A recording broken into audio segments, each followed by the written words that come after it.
All right. So you've gotten through all the sections so far. This is the last one. Probably the most important one. And this is the financials.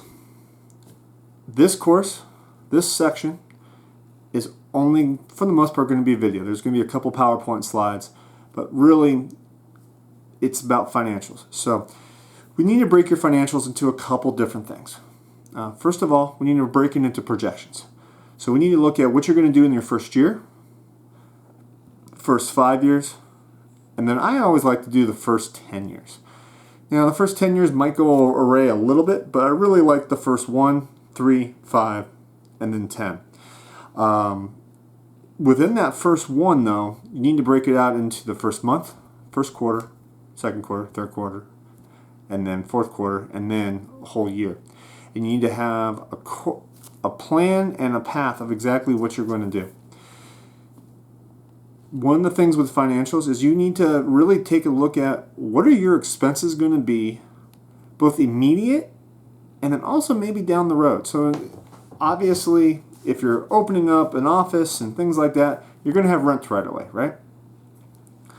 But maybe to save some money, maybe at first you don't hire an assistant or a receptionist or an office manager, whatever it is.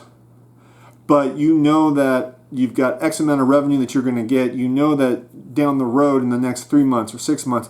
So build that in already. That's what one of the biggest problems I see is people don't build it in, they don't project it, and then they get caught. That should be part of your organizational plan of what team members, what staff, what leaders, all of that. So that's why we go through all those other sections first.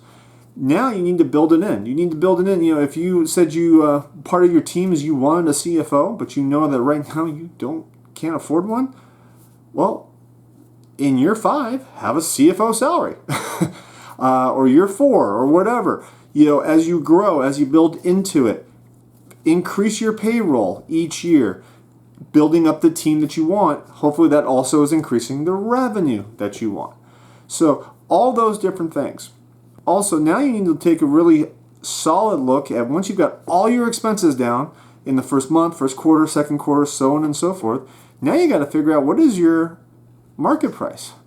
You take your market research, you take your competitor research, and you take your product research that you've all put together and you figured that out and you looked at price, you looked at what people are willing to pay, and you figure out is your price that you need to cover all of your expenses and make some money, is that going to fit within your market? Hopefully you've already figured that out, and hopefully you already know that it does. If it doesn't, then you need to go back and you need to figure out maybe you need to cut expenses. Maybe you need to have some additional units in there, change your price, take a little less margin, all other different types of things. But there's a lot of options you can do, and that's where you and I need to sit down and really have a much more detailed conversation. But that is something that we can do and talk forward. So look forward to talking with you. Hopefully you enjoyed this course. And again, this was just to get you started.